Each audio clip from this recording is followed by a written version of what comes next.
Hello everyone, and welcome back to Troy Reads. Oh, stop it. Thank you so much.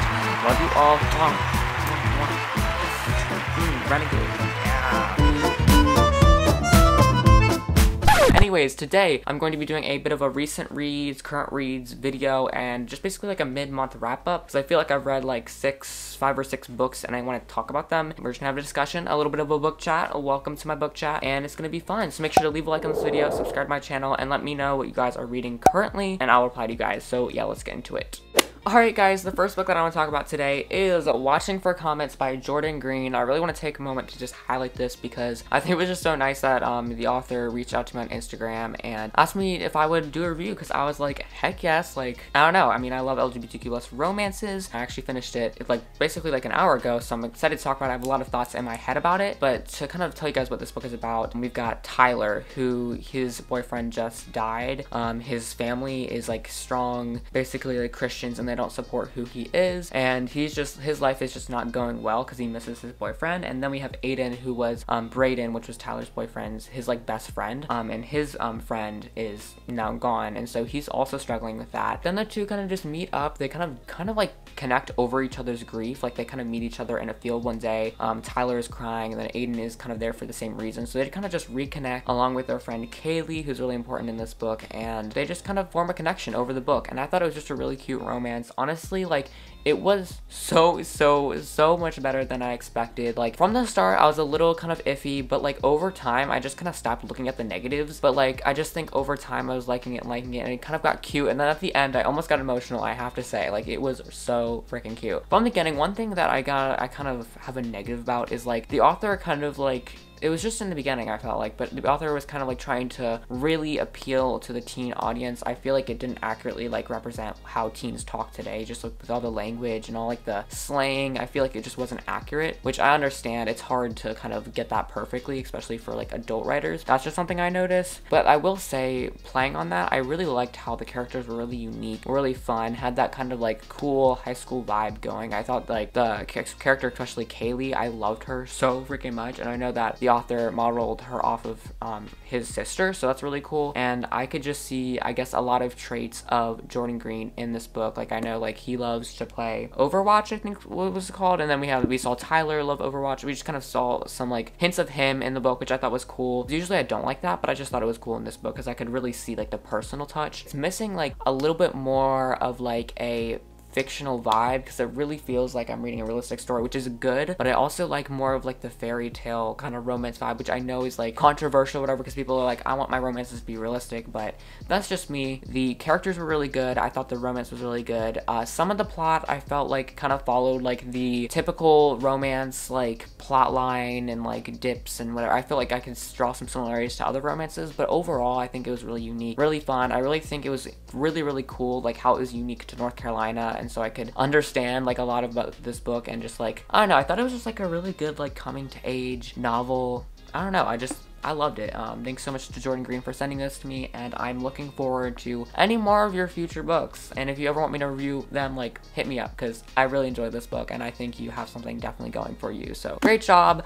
Let's get on to the next one. Alright, the next few books I'm going to talk about are the audiobooks I've been listening to this month, and that is Warcross by Mary Lou, and then the second book, which is Wildcard by Mary Lou. I finished the entirety of Warcross, and I'm 59%, almost about to be 60% through Wildcard. So, this is basically a duology, I think. I don't know if there's any more books, but if there is, I'm totally all for it.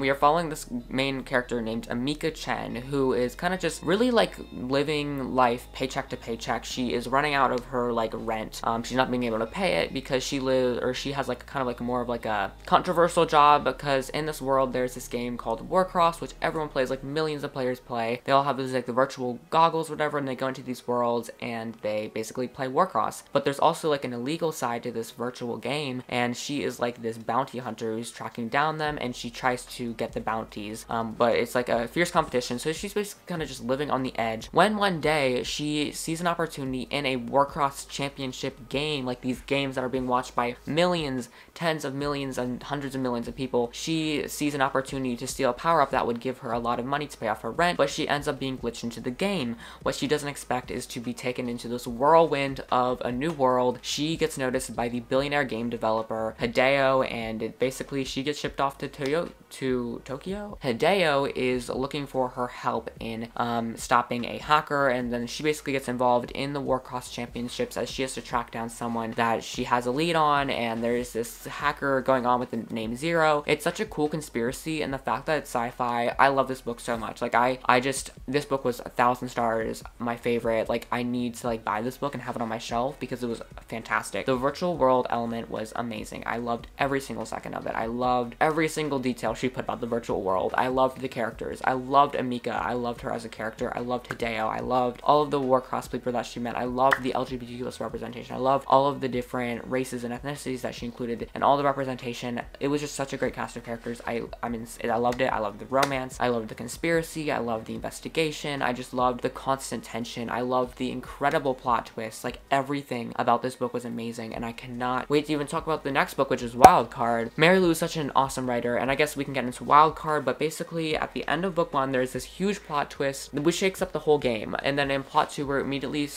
kind of like we go to the other side of the story, because like there's basically 2 organizations kind of at war in this world, and we find out that one organization is not what we thought, and so we're going to investigate the other side, but then we find a bunch of secrets and plot twists along the way, and we get to uncover mysteries that were in the first book. I just think that I'm loving it so far. Some people think that they didn't like the second book as much as the first one, which I get, but like the second book is so freaking good. So yeah, I totally recommend Mary Lou and the Warcross series. I am just love it so much. I just can't get over it. I cannot wait to finish this. Like I can't. Alright, the next book that I'm going to talk about is Fablehaven, The Rise of the Evening Star by Brandon Mull, which is the second book in the Fablehaven series, and I've got a lot of mixed thoughts on this book, actually. I really love the first one, just discovering secrets. All of it was really, really fun and cute and just a cool middle grade series, but the second book kind of changes the situation a bit. It's a year later, and they're basically going back on some summer break or something. Oh wait, what am I doing to my angle? I just pushed it weirdly in a weird angle for no reason. But yeah, they're going on summer break, I'm pretty sure, again.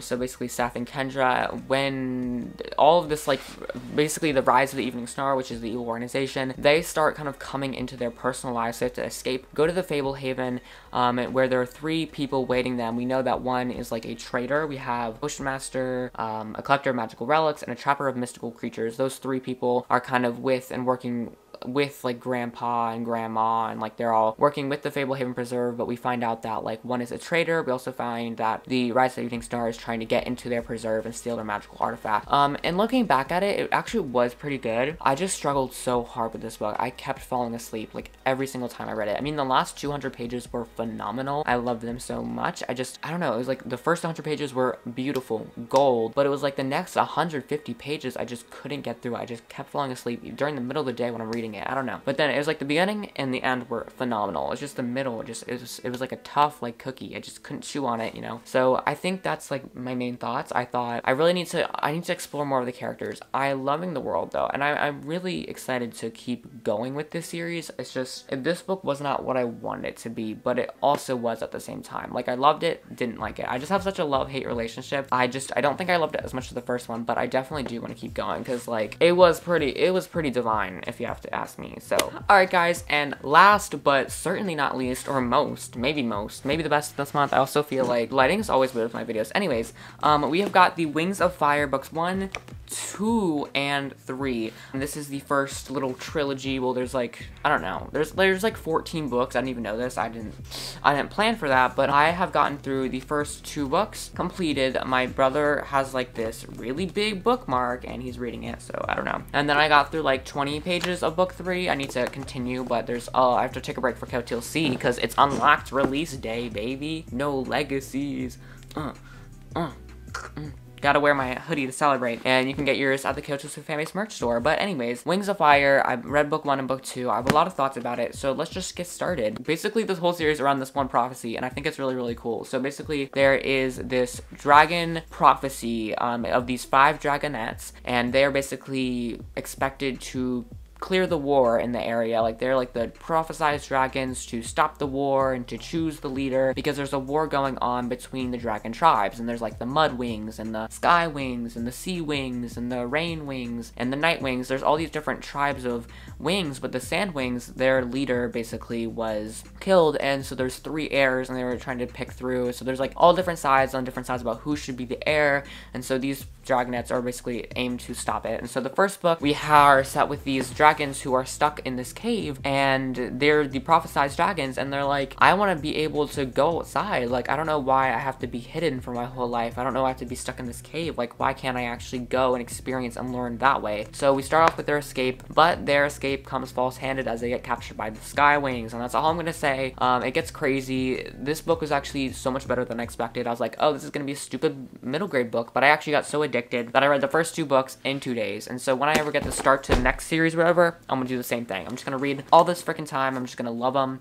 It's gonna be great. But yeah, immediately from the first book, we just get launched into so much action, to so much secrets and plot twists and like things that I just really, really love, and just some secret conspiracies. Like, it almost felt like KOTLC with the amount of like secrets and plot twists and stuff. And then book 2 was even better with just like this whole murder mystery vibe going on. There's actually a lot of like trigger warnings, I'd say. Like, there's a lot of dragons like being killed and captured and taken prisoner, and like there's a lot of stuff that actually makes this book really pretty insane. Like, I actually really enjoyed it, and I'm so excited to keep going. I'm in love with the dragons. I am in love with the world. I especially love just exploring the sea world and the sky world, and I'm so excited to visit like the rain world. I just think this is like such what I needed this month. I just needed like a fun middle grade to just really like get me excited about reading, and that was definitely what happened. Like, I'm never gonna be able to stop reading middle grade. I just think you can never discount them. They're always just so freaking amazing to read. So yeah, these 3 books were super phenomenal, and I'm excited to continue reading the series, and I'll have more thoughts on them as I go. But like, so far, I don't think I have a single negative thought, because I just overlooked them. I mean, some stuff doesn't make sense, or some stuff seems a little like expected or like not expected, but like, it's good. Like, I have to overlook it because those are such minor things in the grand scale of its epicness. On terms of what's next for me, I have Legacy. I'm so excited to start this. It is release day, and I'm just now starting Legacy. I'm so excited. And my book for the next book, the newest release in this series, it's still in Nevada, so I think I have some time to read it, because I live in North Carolina. That's literally whatever, but I don't care. I mean, Nevada turned blue, so like, I can't be mad at them. I'm just kidding. Yeah, I'm excited for the book to come. So yeah, I have probably like a few more days to read Legacy. I'm excited to actually dive back into Legacy, because it's a good book. I mean, it's a little bit long, a little bit excessive, but I'm excited to dive back in. Then I am going to be reading the Ember and the Ashes book, Stay Gold, hopefully getting to the Grishaverse trilogy. Like, I'm so excited. So yeah, that wraps up this video with my current discussions. I had a really great time just discussing some of the books that I read this month. I hope you guys did too. If you guys enjoyed it, make sure to leave a like on this video. That really helps to support me, and subscribe for more. I do want to do like a monetization report like on Saturday's upload on the premiere. Also, make sure to comment down below, what have you been reading? I'm so excited to hear what you guys have to say. La da da da da do do do do do. Oh, what am I doing? Okay. Anyways, I'll leave the last video up there for you guys. Make sure to check it out. That would really, really help to support me, and I'll see you guys in the next video. Love you so much. Always remember you're loved by me and supported by me, and you are the best. So yeah, I'll see you guys next time. Love you so much. Bye. She's a Mona Lisa. Everyone's lining up to see